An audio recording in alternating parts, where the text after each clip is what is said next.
இந்த விவாதம் சட்டவிரோதமானது. இந்த விவாதம் நிலையியல் கட்டளைகளுக்கும் முரணானது. துறைசார் மேற்பார்வை குழு அறிக்கையொன்றை வழங்க வேண்டும் என்றும் அதன் விதிகளுக்கு அமைவாகவே ஏனைய விடயங்கள் மேற்கொண்டு செல்லப்பட வேண்டும் என்பதாகவும் மிகவும் தெளிவாக கூறப்படுகின்றது. எனவே இது தொடர்பாகவே பாராளுமன்றம் நகர்த்தப்பட வேண்டும். இன்று தாக்கல் செய்யப்பட்டுள்ள அறிக்கை அல்ல. இது இந்த நாடாளுமன்றத்தின் இந்த வீட்டினது அனைத்து உறுப்பினர்களின் அடிப்படை அறிவாற்றலையும் அவமதிக்கிறது.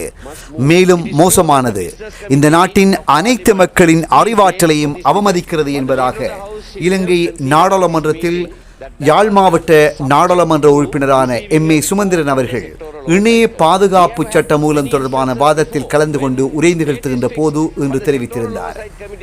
இது சிலோன் 24 யூடியூப் காணொலி ஊடாக மறவாமல் சப்ஸ்கிரைப் செய்யுங்கள், மற்ற நண்பர்களுக்கும் பகிருங்கள், காத்திரமான பின்னூட்டங்களை அள்ளித்தாடுங்கள். தொடர்ந்தும் சிலோன் 24 செவிமடுப்போம். நாடாளுமன்ற உறுப்பினரான எம்.ஏ. சுமந்திரன் அவர்கள் ஆன்லைன் சேஃப்டி பில் தொடர்பாக தன்னுடைய கருத்துக்களை தெரிவித்திருக்கின்றார். அது பற்றியும் நீங்கள் தொடர்ந்தும் பார்க்கலாம். Consideration, the Sectoral Oversight Committee on Media, Youth Heritage and New Citizen agreed to the bill entitled Online Safety, subject to the amendments proposed by the Supreme Court determination to the bill, and resolved that the report of the committee thereon be presented. The report, it says the report should be presented, and there is no report. At the party leaders meeting, it was told that this is the practice, this is how all reports are. But that is not true. We have today in this house another report. I am comparing the two reports. Other report is by the Committee on Public Finance. Two reports. One says the report will be submitted. The committee on the report of the Committee on Public Finance is an actual report. It deals with, there is an introduction, order under section 2 of the Special Commodity Levy, observations made by the committee, recommendations made by the committee, like that, one by one, everything that has been considered, and then finally the decision of the committee. That is the report, not what has been tabled here, calling itself a report, but which says a report will be submitted by the chairman. So this is an illegal debate merely because there are more numbers on the government benches doesn't mean that this is a report. What we have demonstrated to the country today is that the members who voted a little while ago cannot read. It exposes to the country the literacy of the government members today. The government members have said that this is a report, when in fact it is not a report. The whole country must know that these are the people who are on the government benches today who cannot even read.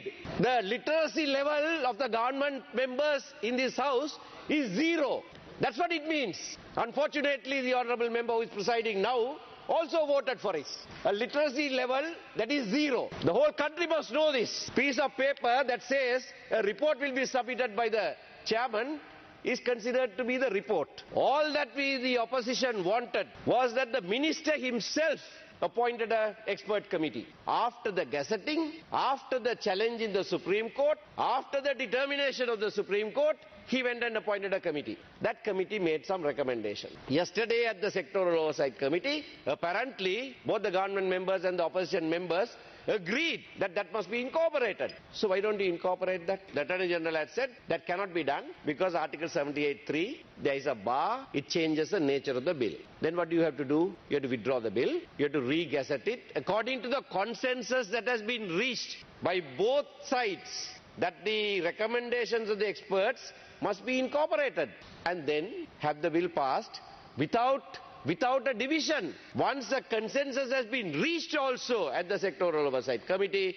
the government is bulldozing this defective bill today. The minister conceded at the party leaders meeting that this is defective. He is giving an assurance that he will bring amendments to this. So then why pass it? The minister giving that assurance itself, confirming the fact that this is a defective bill that is dividing this house. Why is he giving that assurance? So therefore, not going into the merits of this bill, because the whole process is flawed. I was counsel who challenged this bill in the Supreme Court.